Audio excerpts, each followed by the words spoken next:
Budak Kelantan penghantar food panda itu wujud. Akhirnya, Ahli Parlimen Bukit Mertajam, Steven Sim mendedahkan identiti pemuda Kelantan, penghantar makanan food panda yang dibantu oleh beliau. Tindakan ini susulan cabaran pensyarah Universiti Utara Malaysia, UUM, yang juga kolumnis Harakah Daily, Dr. Kamarul Yusof, supaya menunjukkan pemuda dari Kelantan yang menerima sumbangan motosikal daripada Steven itu akan diberikan hadiah RM2,000.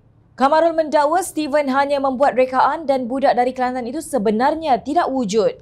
Disebabkan oleh beberapa misteri yang menyelubungi diri beliau, sukacita dimaklumkan bahawa saya serta dua rakan Facebook saya, iaitu Dr. Wan Zawawi Wan Ismail dan saudara Saiful Haq, dengan ini menawarkan sagu hati sebanyak RM2,000 kepada sesiapa sahaja yang mampu memberi maklumat seperti nombor telefon, alamat tempat tinggal atau alamat tempat kerja anak Kelantan pekerja food panda yang dibantu oleh Steven sehingga beliau dapat dipertemukan dengan saya untuk tujuan pemberian sumbangan tertentu kepada beliau, tulis Dr. Kamarul menerusi Facebooknya pada 26 April lalu.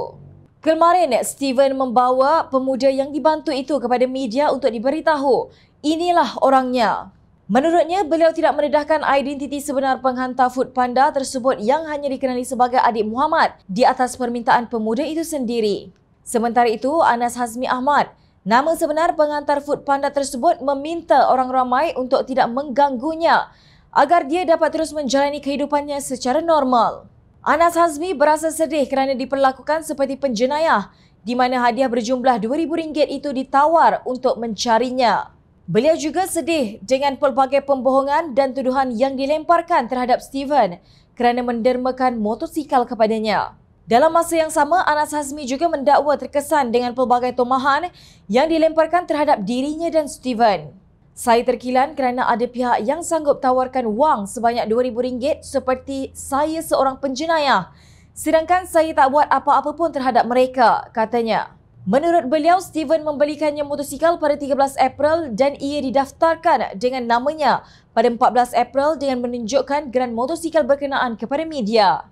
Beliau meminta agar identitinya dirahsiakan dan bekas timbalan Menteri Belia dan Sukan itu telah menghormati permintaannya walaupun diserang di media sosial atas sumbangan tersebut. Dalam kenyataan medianya, Steven berkata beliau sebenarnya memilih untuk tidak mahu menjawab isu pemberian motosikal itu sebelum ini.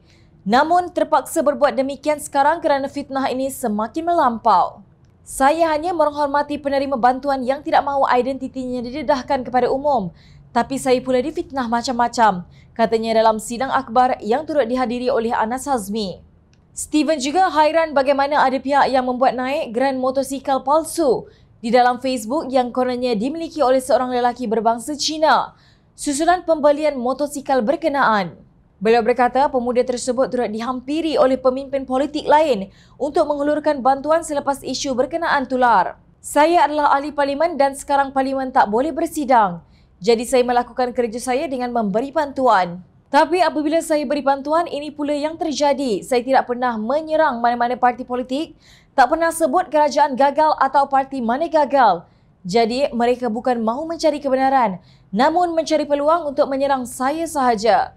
Katanya yang mengakui sedih apabila kerja-kerja kebajikannya dipolitikkan pihak tertentu. Beliau mengatakan dirinya ditohmah seolah-olah beliau tidak benar-benar membeli motosikal itu, tidak mendermakan motosikal itu kepada Anas atau dia telah menderma motosikal murah kepada Anas. Steven berkata beliau boleh menerima tomahan terhadapnya terutama daripada lawan politiknya, tetapi berpendapat ia salah apabila serangan itu ditujukan kepada Anas Hazmi.